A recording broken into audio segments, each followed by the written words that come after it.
देखिए, इसका एक हिस्सा होता है मोटिवेशन का, एक हिस्सा होता है सस्टेन्ड एफर्ट्स का। तो आप कह सकते हैं कि एक तो सेल्फ मोटिवेटेड रहने के लिए क्या क्या कर सकते हैं,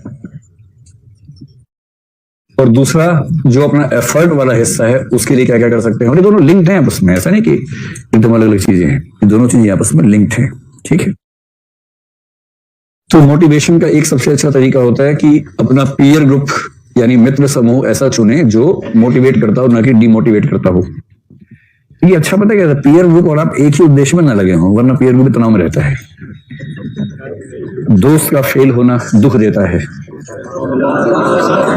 किंतु दोस्त स्टॉप कर जाए तो गहरा दुख होता है, तो ज्यादा गहरा दुख होता है। तो आप में से कितने लोग चाहते हैं कि आपका रूममेट आईएएस टॉपर बन जाए और आपका सिलेक्शन ना हो?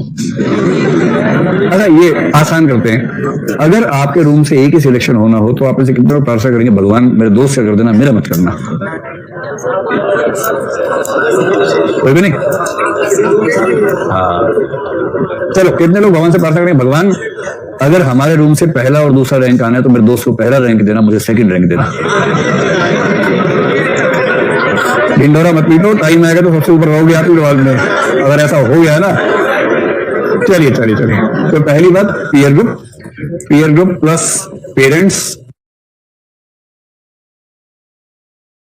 इसके बाद एक तरीका होता है मोटिवेशन की, डायरी लिखना। बस ये ध्यान रखना डायरी कैसी लिखनी है। अच्छा, मोटिवेशन वाले में इमोशंस का रोल रहता है ना, ये बहुत विश्लेषणात्मक नहीं होती। अगर आपको मोटिवेशन मेंटेन करने की डायरी लिखनी है तो थोड़ा बहुत उसमें उत्साह का फर्क आना चाहिए, एक शेर शायरी आती रहनी चाहिए, कौन कहता है आसमा टाइप से, है ना। नन्ही चींटी जब दाना लेकर चलती है, उस तरह का एक बीच में गीत फेंकते रहो तो उससे मोटिवेशन लेवल ऊंचा रहता है। फिर एक हो सकता है मोटिवेशनल लिटरेचर पढ़ना, आत्मविश्वास देने वाली जो भी चीजें हैं। लिटरेचर हो सकता है, फिल्में हो सकती हैं, और केस स्टडीज हो सकती हैं, रोल मॉडल्स की कहानियां हो सकती हैं। जैसे अगर आपको आईएएस बनना है तो किसी आईएएस ने शानदार काम किया हो, उसकी कहानी पढ़ी, आपको पढ़ के बहुत मोटिवेशन महसूस होगा। स्पेशली ऐसे रोल मॉडल जिन्होंने बहुत कठिन स्थितियों में सफलता अर्जित की, उनकी कहानियां पढ़ना एक अच्छा मोटिवेशन का माध्यम हो सकता है। ठीक है, इन सब का प्रयास कीजिए। कुछ लोग क्या करते हैं, शीशे के सामने खड़े होकर बोलते हैं, speaking in front of mirror. तो मिरर स्पीकिंग कर लीजिए, वो शीशे के सामने खड़े होकर खुद को ऑडियंस मान के उसको भाषण देते पूरा विस्तार में, तुझे आईएएस बनना होगा चिंटू, आईएएस बनना होगा, खा कसम के आईएएस बनेगा।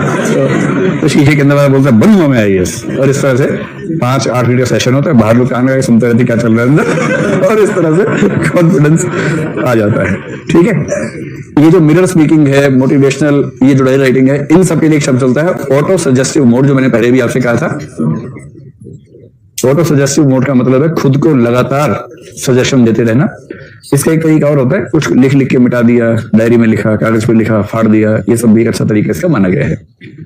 तो नोट राइटिंग जैसा, इसलिए किसी व्यक्ति के चरित्र को समझना हो तो रजिस्टर का आखिरी पेज देखो,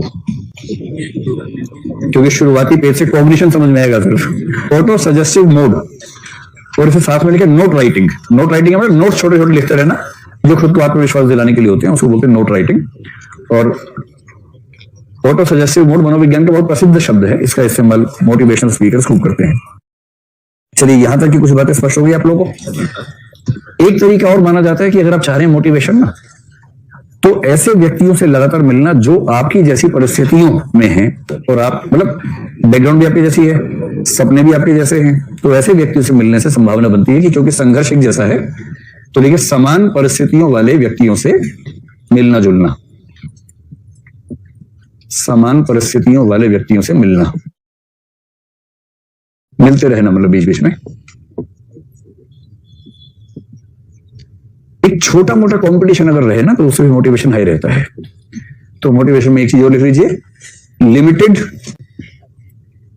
कॉम्पिटिटिव एनवायरनमेंट, सीमित प्रतिस्पर्धात्मक माहौल में रहना। असीमित ना हो जाए, पता लगा रात दिन उसको हराने में लग गए, दूरी के क्या करने आए थे, मिल्खा सिंह था, चप्पल लेने के आगे निकल गया, याद है ना। तो प्रतिस्पर्धा कई बार इतनी दिमाग में आती है कि मूल उद्देश्य भूल जाता है आदमी, उससे आगे निकल गया, फर्स्ट आ गया, जबकि लेनी चप्पल थी उससे। ये जो लिखा है ना, इसको लिखा लिमिटेड कॉम्पिटिटिव एनवायरनमेंट, सीमित रूप से प्रतिस्पर्धात्मक माहौल में रहने का सरल मतलब ये है, रूममेट से कंपटीशन कर लो कि तेरे प्रीलिम्स में 82 नंबर आए, मेरे 81, अब अगली बार देख तू, अब इस चक्कर में आप जोर जोर से पढ़ रहे हैं, वो भी जोर से पढ़ रहा है, दिन पढ़ते जा रहे हैं, अगली बार दोनों 88 आ गए, दोनों फेल हो गए लेकिन दोनों 88 नंबर पे हैं। लेकिन एक कंपटीशन चल रहा है, अगली बार अब अगले मॉक टेस्ट में दोनों 95 पे, अगली बार दोनों ने 105 108 नंबर ले लिए। ऐसा जो कंपटीशन है, सीमित कंपटीशन, ये आपके मोटिवेशनल लेवल को हाई बनाए रखता है, इसका फायदा उठाना चाहिए। या करते भी होंगे थोड़ा बहुत ना, थोड़ा बहुत करना भी चाहिए, इसका फायदा होता है। चलिए, ऐसा कहते हैं competition improves quality to a certain extent, एक एक्सटेंट तक क्वालिटी इंप्रूव करता है, उसके बाद चीजें बर्बाद कर देता है। अब जो दूसरा पक्ष है, या एक अगर इसमें बात होता हो ना, तो आप जीवन में जो भी करना चाहे, जैसे आईएएस बनना है आपको, अपने उद्देश्य की महानता में विश्वास बनाए रखना। जो भी आपका उद्देश्य है, अगर आप अपने उद्देश्य को लेकर कन्विंस नहीं है तो दिक्कत आ जाएगी। ये विश्वास रहे कि आपका उद्देश्य बहुत ऊंचा है तो मोटिवेशन स्वभावतः ऊंचा रहेगा। और इसके लिए क्या अच्छा तरीका होता है, सबको आईएएस बनना है तो बहुत महान दो चार आईएएस लोगों की जीवनियां पढ़ते रहिए, या अदर सिविल सर्वेंट्स, श्रीधरन की जीवनी पढ़ लीजिए, किरण बेदी की जीवनी पढ़िए, जिसने लिखा आत्मकथा लिखी, अब्दुल कलाम ने लिखी, जो एक सेंस में सिविल सर्वेंट जैसे पद पे थे, बाद में राष्ट्रपति हो गए। तो इस सब से एक सस्टेन मोटिवेशन की स्थिति बन जाती है। अब दूसरे पक्ष पर आइए कि आप अपना एफर्ट कैसे करें। एफर्ट के लिए सबसे पहली चीज होती है प्लान्ड एफर्ट, प्लानिंग। अगर आप चाहते हैं कि लंबा उद्देश्य हासिल कर ले तो लंबे उद्देश्य की सबसे पहली शर्त है कि आपकी प्लानिंग स्ट्रांग होनी चाहिए। एक मनोविज्ञान का, बल्कि मैनेजमेंट का गुरु था, लुई एलन नाम का, उसने कहा planning means the half work is done. कई लोग आधा ही काम करते हैं, प्लानिंग कर लिया, आधा काम हो गया, फिर चले जाते हैं वापस वहां से। तो आधा काम तो अच्छी प्लानिंग से ही खत्म हो जाता है। फिर प्लानिंग में कई लोग क्या करते हैं, वही अमानवीय टारगेट्स रखते हैं। तो दूसरी बात है अचीवेबल टारगेट्स। अचीवेबल टारगेट्स, उपलब्ध होने योग्य उद्देश्य, ऐसे लक्ष्य निर्धारित कीजिए जिनको हासिल किया जा सकता हो, और यदि वो हासिल हो ही नहीं सकते तो मामला वहीं खत्म हो जाएगा। ठीक। और ये जो उद्देश्य आप तय करेंगे, ये उद्देश्य भी ना हायरार्की में होंगे। छोटे उद्देश्य, छोटे, मंझले और बड़े उद्देश्य, मतलब short term, mid term, long term. अल्पकालिक कह लीजिए, छोटे से बात लग रही है कि छोटा सा कुछ उद्देश्य तय कर लिया है। अल्पकालिक, मध्यकालिक और दीर्घकालिक उद्देश्यों में बंटवारा।